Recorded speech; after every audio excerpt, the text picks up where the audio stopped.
यहाँ पर मैं सर आपके पास आना चाहूंगी, त्रिपाठी सर। भाई, जब हम कूटनीतिक स्तर पर उसको समझाने की कोशिश कर रहे थे, तब तो उसने तो पाकिस्तान ने तो उसे ही एक्ट ऑफ वॉर करार दे दिया था। लेकिन जब कल भारत ने उसके आंतरिक, उसके जो आतंकी ढांचों को ही जब निशाना बनाया, और उसे भी वो भी एक्ट ऑफ वॉर नहीं है, ये सीधे तौर पर यहां पर समझाया भी गया कि किस तरह से वहां सैन्य ठिकानों को निशाना नहीं बनाया गया, सिविलियंस को निशाना नहीं बनाया गया, सीधा आतंकी ढांचे को टारगेट किया गया। और अब वो इस तरह की करतूतों पर आ गया है। और खबर तो ये भी आई कि कल जो है पाक एनएसए ने अजीत डोवल से भी बात की है। देखिए पूजा जी, हमें एक कमजोर डीप स्टेट की साइकोलॉजी समझनी चाहिए। पाकिस्तान आर्थिक रूप से और सैनिक रूप से और कूटनीतिक रूप से कमजोर है, डीप स्टेट है। हमेशा या तो आर्मी ने सीधे सीधे वहां शासन किया है, या पीठ पे बंदूक रख के सिविलियन गवर्नमेंट पे। तो यहाँ वो अभी दूसरी ही स्थिति है। और आर्मी ऐसी जगह जहां आर्मी हावी हो, वहां आर्मी का यही इच्छा रहती, यही उद्देश्य रहती है कि एक खौफ शुरू किया जाए कि देखिए हमारे ऊपर खतरा है, हमारे ऊपर खतरा है, हमारे ऊपर ये देश आक्रमण कर सकता है। क्योंकि अगर आक्रमण नहीं होगा, अगर सब जगह शांति होगी, तो आर्मी की, पाकिस्तान आर्मी की क्या जरूरत होगी, लोग पूछते हैं। तो इसलिए ये किया जा रहा है। अब देखिए, अब हमने क्या किया, हमने तो युद्ध देखे, एक्चुअल युद्ध से ज्यादा प्रभावी युद्ध का खौफ होता है, खास तौर से कमजोर के लिए।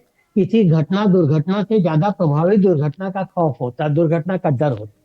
हमने उनके अंदर डर पैदा किया। अब उससे क्या फर्क पड़ा कि उन्होंने अपनी आर्मी का काफी बड़ा हिस्सा हमारे बॉर्डर पे लाके खड़ा कर दिया, और उससे उनका पश्चिमी जो है, पश्चिमी बॉर्डर, वो अनसेफ हो गया। अब देखिए, अब खुलेआम बलूच लिबरेशन आर्मी अपना काम कर रही, लाहौर हो, बहावलपुर हो, जहां भी हो।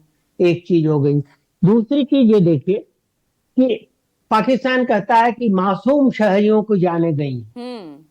भाई, आपसे कोई पूछे कि अगर जाने लेना ही था मासूम शहरियों को, कि तो चुन चुन करके क्यों जाने ली? बहावलपुर तक जाने की क्या जरूरत थी? आप मुजफ्फराबाद में जान ले सकते थे।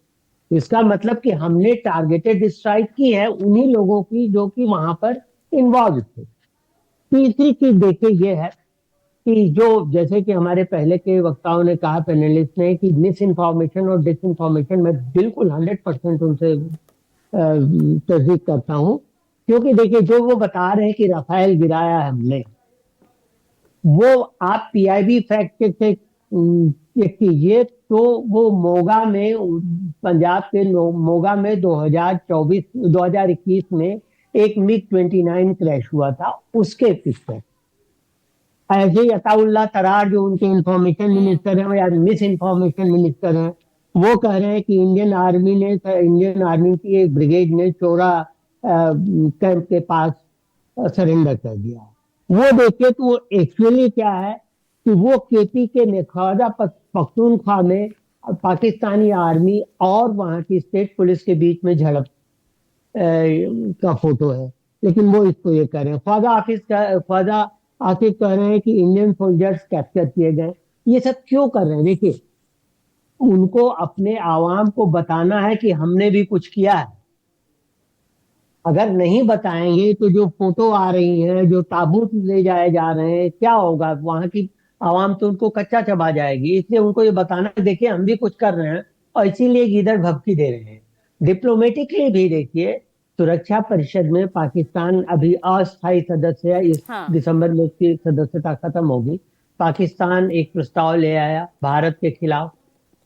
बंद कमरे में मीटिंग हुई। अभी ऑफिशियल उसके रिजल्ट्स नहीं डिक्लेयर हुए, ऑफिशियल उसकी मीटिंग नहीं डिक्लेयर हुई है। लेकिन जो छन छन के खबरें आ रही हैं और सदस्य देशों की ओर से, उसके मुताबिक वहां पे सुरक्षा परिषद के सारे पांचों सदस्यों ने, चीन इंक्लूडेड, ये कहा कि भाई, आप आरोप लगा रहे हैं बंद कमरे में, तो हमें दूसरे पक्ष को भी सुनना चाहिए। हम बिना भारत का पक्ष सुने कुछ नहीं कर सकते। तो पाकिस्तान वहां पर फेल हो गया, संयुक्त राष्ट्र महासभा में फेल हो गया, तो पाकिस्तान वर्ल्ड बैंक गया था सिंधु जल संधि के खिलाफ, सिंधु वर्ल्ड बैंक ने कहा कि हमारा काम था कि जल संधि करा देना। अब अगर कोई तोड़ता है या आप दोनों में बात नहीं बनती तो हमारी जुरिस्डिक्शन नहीं है। आईसीजे में जाने को कह रहे थे, बिल्कुल। आईसीजे का उनको पता है कि भारत आईसीजे का इंस्टीट्यूट को मान्यता नहीं देता, इसलिए वहां कुछ नहीं हो पाएगा। तो एक तरह से चारों ओर से घिरा हुआ इस वक्त उसके सिर्फ दो दोस्त हैं।